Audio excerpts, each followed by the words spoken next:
Good morning, students of BA Part 1 General English, Government College, Jaksu. I had introduced you to President APJ Abdul Kalam in the first lecture, and today I shall be continuing with the same chapter.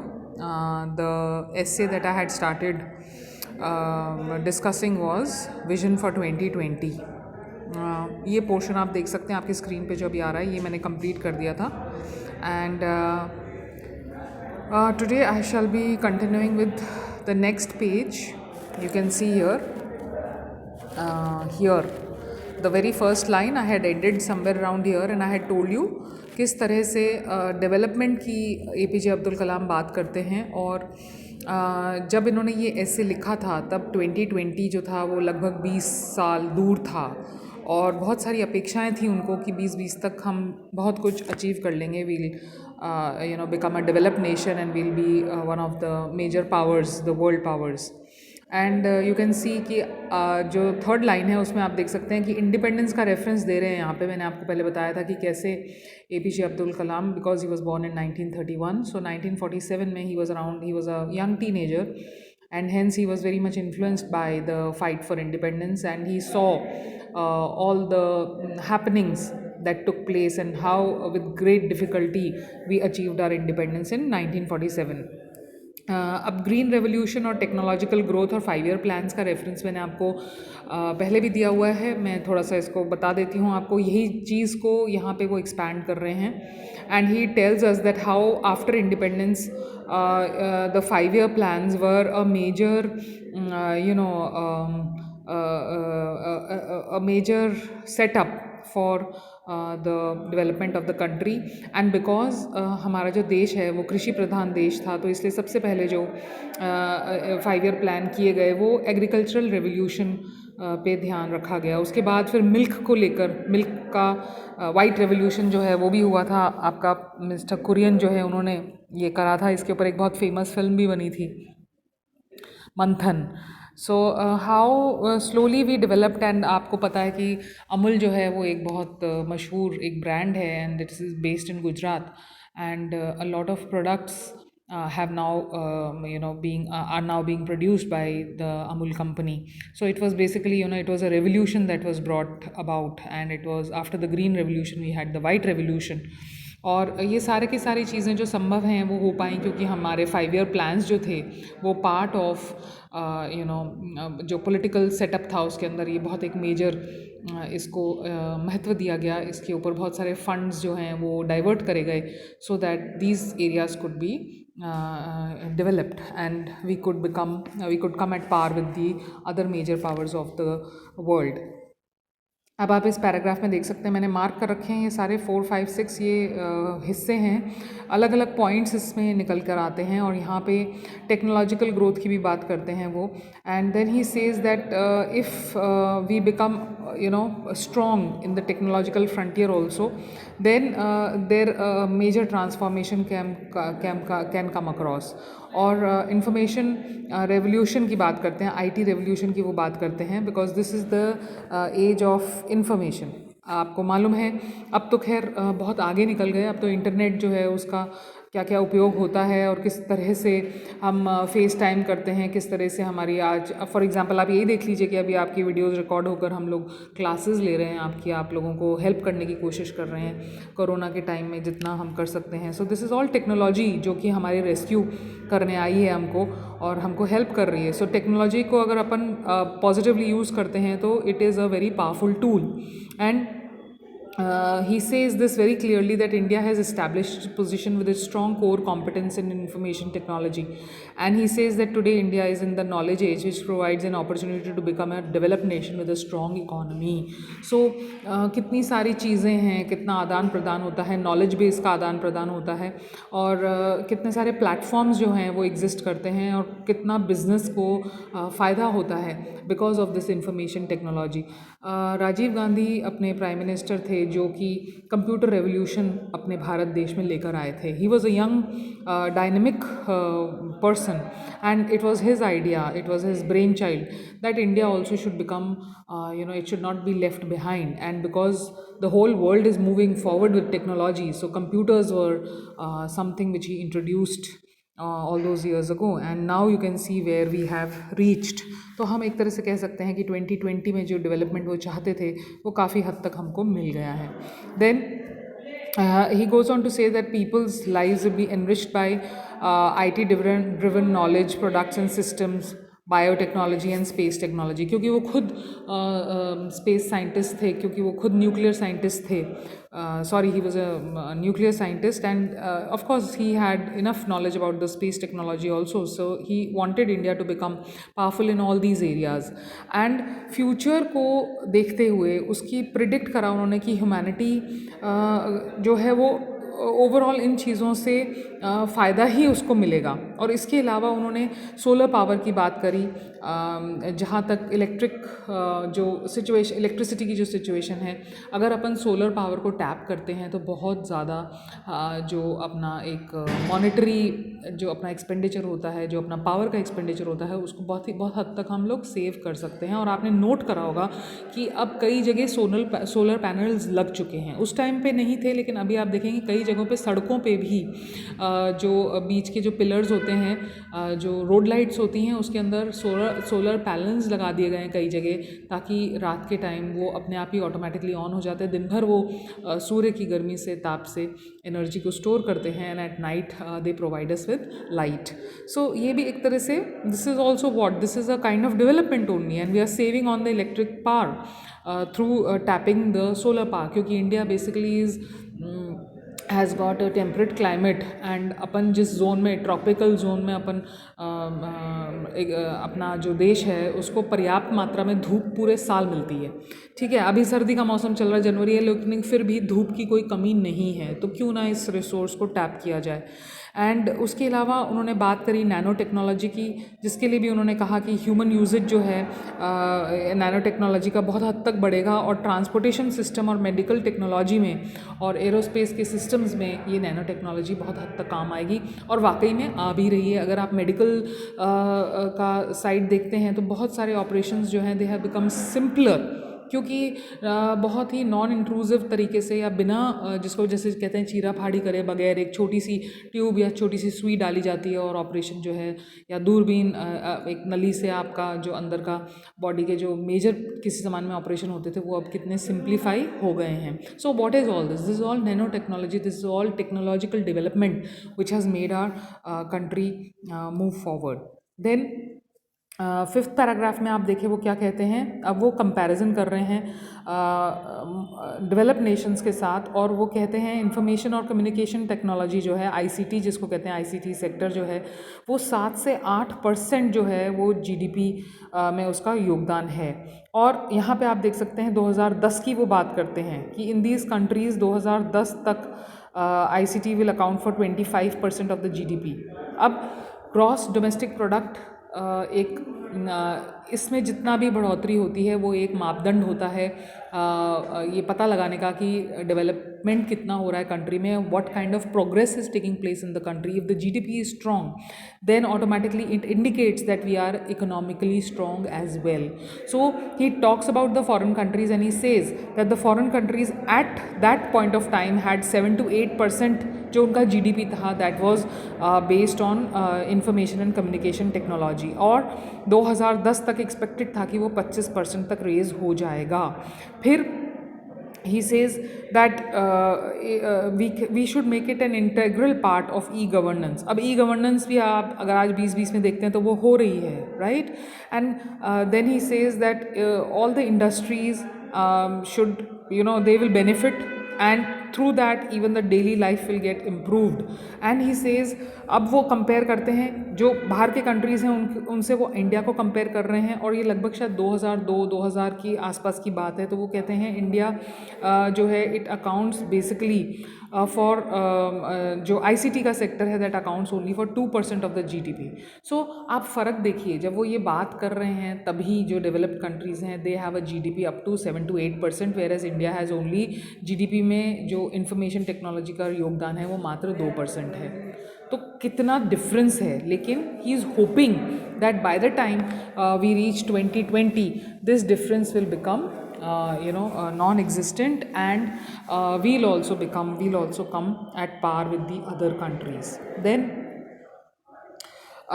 you see the next paragraph are जो मैंने underline करी हैं, these are important lines, I'll just read it out. Our core competencies that can be exploited in addition to what has been planned in 1998 include information security, scientific software development, and e-governance that can spearhead a strong domestic market, entertainment, education, hardware, and chip design and wireless. If we exploit these areas of our core competency, we can create Indian MNCs and aim at a target of 150 billion by 2010. अब ये थोड़ा सा अभी अपन बैठ के पढ़ रहे हैं तो थोड़ा सा अजीब सा लगता है, क्योंकि 2010 जो है वो 10 साल पहले बीत चुका है, लेकिन जो भी बात वो यहाँ पे लिख रहे हैं मैं इसको थोड़ा सा एक्सपैंड करती हूँ. अब शायद आपको क्लियर दिखाई दे रहा होगा, अंडरलाइंड है जो लाइनें वो आप देखिए. अब जो बात वो कह रहे हैं वो बिल्कुल सही है, क्योंकि डोमेस्टिक मार्केट में जब तक आप अपने प्रोडक्ट्स को सशक्त नहीं करें, जब तक कि इकोनॉमी की ग्रोथ नहीं हो, जब तक आपका डोमेस्टिक प्रोडक्ट स्ट्रॉन्ग नहीं होता है, जब तक प्रोडक्शन नहीं बढ़ता है, जब तक अपन उसको एक्सपोर्ट नहीं करते हैं, तब तक अपनी इकोनॉमी इम्प्रूव नहीं हो सकती. तो ये सारे के सारे जो एरियाज़ हैं उसमें कंसंट्रेशन करने की वो बात करते हैं. Domestic market, entertainment, education, hardware, और ये काफ़ी हद तक वायरलेस, ये सब अपन अब 2020 में देखते हैं तो हमने काफ़ी हद तक इसको अचीव कर लिया है. और अपने MNCs जो हैं वो भी बहुत स्ट्रॉन्ग हैं. They are also generating a lot of services, they are also generating lot of job opportunities for the young people. And जो उनका टारगेट है वो काफ़ी हद तक हमने अचीव भी करा है. लेकिन अब हम जब पीछे मुड़ के देखते हैं तो हम सबसे बड़ी बात जो हमें प्रतीत होती है वो ये है कि APJ अब्दुल कलाम जो थे वो कितने प्रोग्रेसिव थे. ये बात आप ध्यान दें. Just like Jawaharlal Nehru when he was at the eve of independence 1947 में जो बातें उन्होंने कही, उनसे ही प्रेरित होकर, या आप कह सकते हैं उसी चीज़ से ये उभरता है जो बातें APJ अब्दुल कलाम कह रहे हैं. और आप देख सकते हैं कि दोनों ही लोगों का जो एटीट्यूड है वो इंडिया के प्रति कितना समर्पित है और कितना फॉरवर्ड लुकिंग है. पीछे की तरफ नहीं देख रहे ये लोग आगे की तरफ देख रहे हैं, और दुनिया में कैसे सशक्त करना है इंडिया को, इसके बारे में वो चिंतन करते हैं. So these people are educated people, these people are progressive people. पूरी पुरानी रूढ़िवादिताओं के बारे में ध्यान नहीं देते. ये कास्ट, रिलीजन, कलर, इस सब से ऊपर उठकर वो सिर्फ और सिर्फ जो इंडियंस हैं, जो कॉमन मैन हैं, उनके भले के लिए, उनकी प्रोग्रेस के बारे में वो पूरा का पूरा कंसंट्रेशन जो है, उनका जो केंद्र बिंदु है वो यही है. ठीक है. अब आप नेक्स्ट पैराग्राफ देखें. अगली पॉइंट वो रेज़ करती हैं, बायोटेक्नोलॉजी के बारे में वो बोलते हैं. अब ये भी बहुत इंटरेस्टिंग चीज़ है कि इंडिया के जो डाइवर्स है, इंडिया का जो क्लाइमेट है, उसने बहुत सारा जो अपने लैंड का जो पैटर्न है, या जो प्लांट्स की ग्रोथ है, जो ट्रीज़ की ग्रोथ है, बहुत डाइवर्स है, बहुत भिन्न है, और बहुत सारी चीज़ों का हम लोग एक्सपोर्ट कर सकते हैं, और अब तो हम कर भी रहे हैं. और बहुत क्लियरली वो कहते हैं, कंपेयर करते हैं वो चाइना से अपने कंट्री को, और उनको ये बात फील होती है कि चाइना जो है इट हैज़ अराउंड 3 बिलियन जो उसका शेयर है वर्ल्ड मार्केट में. जहाँ तक नेचुरल प्रोडक्ट्स का सवाल है, वो इतना मेजर शेयर है चाइना का, जबकि इंडिया जो कि बहुत बड़ी कंट्री है, उसका शेयर जो है वो मात्र 100 मिलियन. ये देखिए, आपको मैंने स्क्रीन पे करके यहाँ पे आपको दिखाई दे रहा है क्लियरली. वो कंपैरिजन कर रहे हैं चाइना और इंडिया का, और वो कहते हैं कि इंडिया में भी कोई कमी नहीं है, इसलिए कि अपना जो क्लाइमेटिक जो आप पैटर्न है, नॉर्थ से साउथ देखो या ईस्ट से वेस्ट देखो, तो अपना क्लाइमेटिक पैटर्न ऐसा है कि जितने पूरी दुनिया भर में जो पौधे मिलते हैं, जो वनस्पति मिलता है, वो अपन को इंडिया के अंदर, एक ही कंट्री के अंदर अपन को सब अवेलेबल है. So this is what he is trying to say कि हम क्यों नहीं ये टैप कर सकते, क्यों हम इस हर्बल मार्केट को हम यूज़ नहीं कर सकते. अगर चाइना यूज़ कर सकता है तो हम पीछे क्यों. और वो भी ये अपेक्षा कर रहे हैं, ये होप कर रहे हैं दैट बाय 2020 हम इस एरिया में भी आगे निकल जाएंगे, और हर्बल प्रोडक्ट्स को भी हम लोग जो है टैप कर लेंगे और दुनिया में एक्सपोर्ट करेंगे, और जिससे हमारी जो इकोनॉमिक पावर है वो बढ़ेगी. ठीक है. So again, this is one of the aspects that he is discussing here. And then last paragraph में, इस पेज के लास्ट पैराग्राफ में देखें, वो अगेन इंडिपेंडेंस डे का जो रेड फोर्ट से हर साल जो रूलिंग प्राइम मिनिस्टर होता है वो स्पीच देता है और यहाँ पे 2002 की वो बात कर रहे हैं कि अगस्त 15 को जो स्पीच दी है, वो स्पीच में भी 2020 को एक बहुत बड़ा एक पॉइंट माना गया है और ये सोचा जो वो एड्रेस करते हैं उसमें भी ये कहते हैं कि हम लोग 10th 5 ईयर प्लान में एंटर कर रहे हैं। एंड अब 10th 5 ईयर प्लान में ऑल राउंड डेवलपमेंट की बात होती है। जैसा मैंने आपको बताया, पहला जो शुरू का प्लान्स थे दे वर फोकसिंग ऑन एग्रीकल्चर, फिर आगे जैसे जैसे बड़े थे स्टार्टेड फोकसिंग ऑन मिल्क, फिर आगे थोड़ा सा बड़े तो इंडस्ट्रीज़ के ऊपर फोकस हुआ, फिर और आगे बढ़े तो इंफॉर्मेशन टेक्नोलॉजी के ऊपर फोकस हुआ। लेकिन अब जब 10th 5 ईयर प्लान के अंदर एंटर कर रहे हैं, ये 2002 की बात कर रहे हैं, तब ओवरऑल डेवलपमेंट के ऊपर ध्यान देते हुए 5 ईयर प्लान को बनाया गया। और लास्ट लाइन आप देखिए, in order to realize a developed India by 2025 key areas have been identified for an integrated action. ये एक कॉन्सेंट्रेटेड एक मैप जो है वो बनाया गया है कि किस प्रकार कौन से एरियाज़ हैं जिसके ऊपर फोकस करना अत्यंत आवश्यक है। अब यहाँ पे आप देखें, I will just share the next page. ये देखिए आप, इसके पेज के ऊपर आ गया, ये जो बुलेट पॉइंट्स हैं, यहाँ पर जो पॉइंट्स रेज करे गए हैं उनके बारे में वो कहते हैं कि इन सारे एरियाज़ के ऊपर we have to focus on all these areas if we want India to become completely developed by 2020. You can see the first one is agriculture and food processing. Again targets दिए हैं उन्होंने, and he says the target is of 360 million tons of food and agricultural products in 1 year. Other areas of agriculture and agro food processing will bring food security and prosperity to rural people and speed up economic growth. अब यहाँ पे मैं थोड़ा सा आपको present times का reference देना चाहूँगी कि ये जो APJ अब्दुल कलाम कह रहे हैं, एग्रीकल्चर से हम परे नहीं हट सकते, क्योंकि इंडस्ट्रीज़, टेक्नोलॉजी, ठीक है वो सब बहुत ज़रूरी हैं, लेकिन इंसान को जीने के लिए क्या चाहिए? Basically food. रुपए पैसे नहीं खा सकते आप, मोबाइल नहीं खा सकते, ठीक है, इंडस्ट्रियल प्रोडक्ट्स को आप खा नहीं सकते, खाने के लिए, पेट भरने के लिए आपको फूड चाहिए, और फूड जो है वो ज़मीन पे से ही उगाया जाता है। So agriculture is one thing which we have to, we can not ignore agriculture, okay. And therefore it is extremely important that we focus on agriculture and how we can diversify it, how we can make it stronger. And now in the present reference आप देखेंगे कि farm bill जो अभी के prime minister लाए हैं उसका कितना विरोध हो रहा है, क्योंकि फार्मर्स जो हैं वो अपनी प्रॉब्लम्स बता रहे हैं और वो कहते हैं द फार्मर्स जो ग्राउंड से जुड़े हुए हैं उनको अपनी रिक्वायरमेंट्स के बारे में बेहतर मालूम है। आप एक बड़े से किसी ऑफिस में बैठकर ये निर्धारित नहीं कर सकते कि फार्मर्स की क्या आवश्यकता है और क्या नहीं। आपको ग्राउंड रूट लेवल पे जाना पड़ेगा, तब आप उनकी प्रॉब्लम्स को डिस्कस कर सकते हैं, समझ सकते हैं। और arbitrarily the bill that has been made now is facing a lot of difficulties because that bill aims to put all power in the hands of just a few capitalists.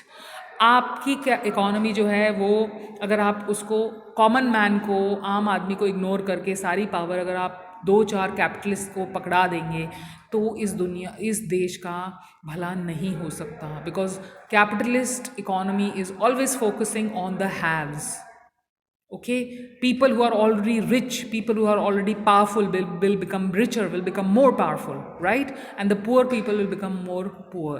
So this dichotomy, ये जो difference है, इसी को तो दूर करना है हमको, इसको बढ़ाना नहीं है. So therefore you can see कि प्रेजेंट टाइम्स में फार्म बिल्स के अगेंस्ट जो आम जनता है, जो फार्मर्स है, वो उतर कर आए हैं, अपना विरोध प्रदर्शित कर रहे हैं, किंतु पता नहीं क्यों ये सरकार मूक बनी बैठी है और सही जो दिशा है उसकी ओर अग्रसर नहीं हो रही. देन सेकेंड पॉइंट है education and health care. Again it is aimed at increasing employment potential leading to social security and population control. बहुत महत्वपूर्ण है, क्योंकि एजुकेशन से ही आपको रियलाइज़ होता है what is right and what is wrong. Education is, जिसको कहते हैं रीढ़ की हड्डी है किसी भी देश की. People when they become educated, तो सारे जो गलत रीतियां हैं, जो गलत समझ है, उससे आप परे हटते हैं और आप डेवलपमेंट की प्रति अग्रसर होते हैं. Third thing he says is infrastructure development. Infrastructure वही जिसके अंदर सब कुछ आपका बेसिक, जैसे good roads, power, electricity, all these things which are necessary to bring out to bring make the country stronger. All that, these are the core things which are required to make any country developed. So he's talking about the infrastructure.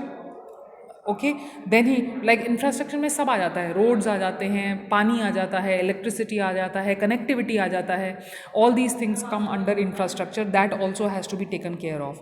चौथा point वो कहते हैं information and communication technology.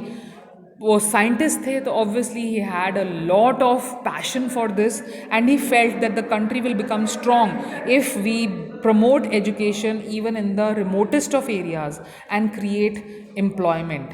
Only if we create employment will the national wealth increase. ये तो अगर economics के students यहाँ पे बैठे हैं, बहुत सिंपल सा इक्वेशन है which everybody understands. Education leads to employment, employment leads to economic power, economic power leads to development of our country. Then the last one, the fifth point, is critical technologies and strategic industries. Now critical technology और strategic industries में आता है nuclear, space, defence technology, all these things which make us a powerful nation. These are the strategic industries which also need to be concentrated upon. This is needed for self-reliance. This is needed for the growth of the nation. These technologies, अब nuclear scientist तो थे ही, वो nuclear power की भी बात होती है. अभी जो इवन मनमोहन सिंह जो अपने फॉर्मर प्राइम मिनिस्टर थे, उन्होंने भी न्यूक्लियर पावर को टैप करने की कोशिश करी थी, बात करी थी कि किस तरह से हम लोग ऑल्टरनेट टेक्नोलॉजीज़ को लाएं ताकि हमारी जो डिपेंडेंस है, जो इलेक्ट्रिक पावर है, वो तो हर चीज़ के लिए चाहिए आपको. You need electricity for everything and it is very expensive now. And to generate that electricity we have to look for alternate methods, cheaper methods, so that accessibility of electricity is there at every level. आपको electricity agriculture करना है तो वहाँ पे भी electricity चाहिए, industry करनी है तो आपको वहाँ पे भी इलेक्ट्रिसिटी चाहिए, इंफॉर्मेशन टेक्नोलॉजी आपको बढ़ानी है तो वहाँ पे भी आपको इलेक्ट्रिसिटी चाहिए. तो ये एक बेसिक चीज़ है जिसकी आवश्यकता हर लेवल पे है. So this is another field where APJ Abdul Kalam feels that should be developed so that India can become a powerful nation by 2020. And these are the 5 points that he has discussed up till here. And then he will go on to discuss a bit more about these areas and how they can be made possible. I shall be doing the last portion in the next lecture, because again, as you know, there is time constraints, so I'll be ending here now and I'll do the rest in the next lecture. So please read this. This essay is a little different from the others that we have done, so please put in a little more of an effort. Try to keep up the interest. It is not very difficult as such, but it is a little different, that's all I'll say. So please read through the essay and try to pick up the points that I have discussed today. I shall do the rest of the remaining chapter in the next video. So till then, stay safe, take care, see you again soon. Bye bye.